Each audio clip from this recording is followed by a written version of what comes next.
Hindi stories. Giraffe, हाथी और मगरमच्छ की कहानी बहुत समय पहले की बात है। एक हरे भरे जंगल में तीन दोस्त रहते थे, हाथी, मगरमच्छ और जिराफ। ये तीनों एक दूसरे के बहुत अच्छे मित्र थे। साथ में खेलते, साथ में खाना ढूंढते और शाम को साथ बैठकर गपशप करते। हाथी बहुत ताकतवर था। उसकी लंबी सूंड से वह पेड़ की ऊंची डालियों से फल तोड़ लेता था। नदी में मुंह डालकर पानी पीता और सूंड से पानी उठाकर अपने और अपने दोस्तों पर छिड़कता। सबको बहुत मजा आता। मगरमच्छ नदी का राजा था।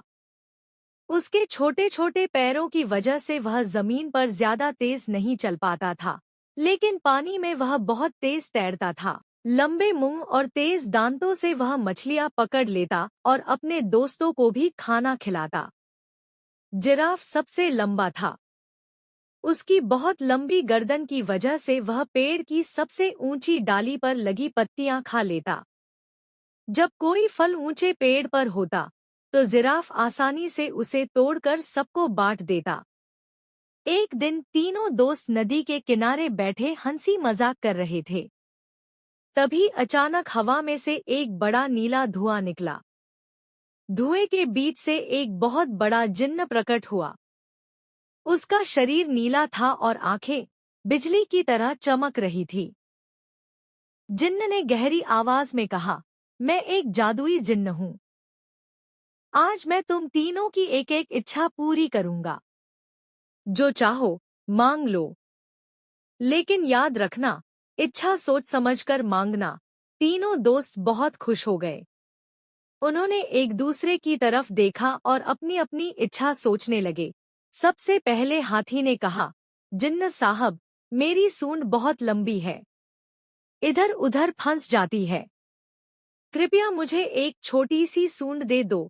फिर मगरमच्छ बोला, मेरे पैर बहुत छोटे हैं, जमीन पर चलते समय मुझे बहुत शर्मिंदगी होती है। मुझे लंबे और मजबूत पैर चाहिए। आखिर में जिराफ ने थोड़ा शर्माते हुए कहा, मेरी गर्दन बहुत लंबी है, कभी कभी झुकने में तकलीफ होती है। काश मेरी गर्दन छोटी होती। जिन्न ने मुस्कुराते हुए कहा, ठीक है, तुम्हारी तीनों इच्छाएं पूरी होगी। उसने अपनी उंगलियां चटकाईं। चुटकी बजते ही जादू हो गया। हाथी की सूंड एकदम छोटी हो गई। मगरमच्छ के पैर बहुत लंबे और पतले हो गए। जिराफ की गर्दन छोटी हो गई। पहले तो तीनों खुश हुए, लेकिन जैसे ही वे अपने नए शरीर से कुछ करने लगे, सबको समझ आ गया कि गलती हो गई है।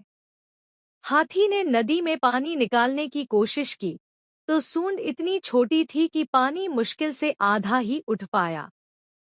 फिर उसने गन्ना खाने की कोशिश की, पर सूंड छोटी होने से गन्ना तोड़ ही नहीं पाया। हाथी उदास होकर बोला, अरे नहीं, मेरी लंबी सूंड ही तो मेरी सबसे अच्छी चीज थी। अब तो मैं कुछ भी नहीं कर पा रहा। उसने अपनी उंगलियां चटकाईं। चुटकी बजते ही जादू हो गया। हाथी की सूंड एकदम छोटी हो गई। मगरमच्छ के पैर बहुत लंबे और पतले हो गए। जिराफ की गर्दन छोटी हो गई। पहले तो तीनों खुश हुए, लेकिन जैसे ही वे अपने नए शरीर से कुछ करने लगे, सबको समझ आ गया कि गलती हो गई है। हाथी ने नदी में पानी निकालने की कोशिश की, तो सूंड इतनी छोटी थी कि पानी मुश्किल से आधा ही उठ पाया। फिर उसने गन्ना खाने की कोशिश की, पर सूंड छोटी होने से गन्ना तोड़ ही नहीं पाया। हाथी उदास होकर बोला, अरे नहीं, मेरी लंबी सूंड ही तो मेरी सबसे अच्छी चीज थी। अब तो मैं कुछ भी नहीं कर पा रहा। मगरमच्छ पानी में घुसा, तो लंबे पैरों की वजह से वह पानी में अच्छे से छिप ही नहीं पाया। उसकी पूंछ और शरीर पानी के ऊपर ही दिखने लगे। मछलियां उसे देखकर भागने लगी। मगरमच्छ रोते हुए बोला, अब तो मैं शिकार भी नहीं कर पाऊंगा। मेरे छोटे पैर ही अच्छे थे। जिराफ ने पेड़ की ऊंची पत्तियां खाने की कोशिश की, तो गर्दन छोटी होने से वह ऊपर तक पहुंच ही नहीं पाया। नीचे की घास भी उसे अच्छी नहीं लगी। जिराफ ने दुखी होकर कहा, क्या फायदा ऐसी छोटी गर्दन का? मैं तो भूखा ही मर जाऊंगा। तीनों दोस्त एक साथ जिन्न के पास गए और जोर जोर से बोले, जिन्न भाई, कृपया हमें वापस पहले जैसा कर दो। हम गलती समझ गए, हमें अपनी पुरानी चीजें ही अच्छी लगती हैं। जिन्न ने पहले तो जोर से हंसा, फिर बोला, सीख गए ना? जो चीज हमारे पास है वो हमारे लिए सबसे अच्छी होती है। दूसरों को देखकर अपनी चीजें बुरी नहीं लगानी चाहिए। फिर जिन्न ने एक बार फिर उंगलियां चटकाईं। पलक झपकते ही हाथी की सूंड फिर से लंबी और सुंदर हो गई। मगरमच्छ के पैर वैसे के वैसे छोटे और ताकतवर हो गए। जिराफ की गर्दन फिर से बहुत लंबी और शानदार हो गई। तीनों दोस्त बहुत खुश हुए। उन्होंने जिन्न का बहुत बहुत धन्यवाद किया। जिन्न मुस्कुराया और धीरे धीरे धुएं में गायब हो गया।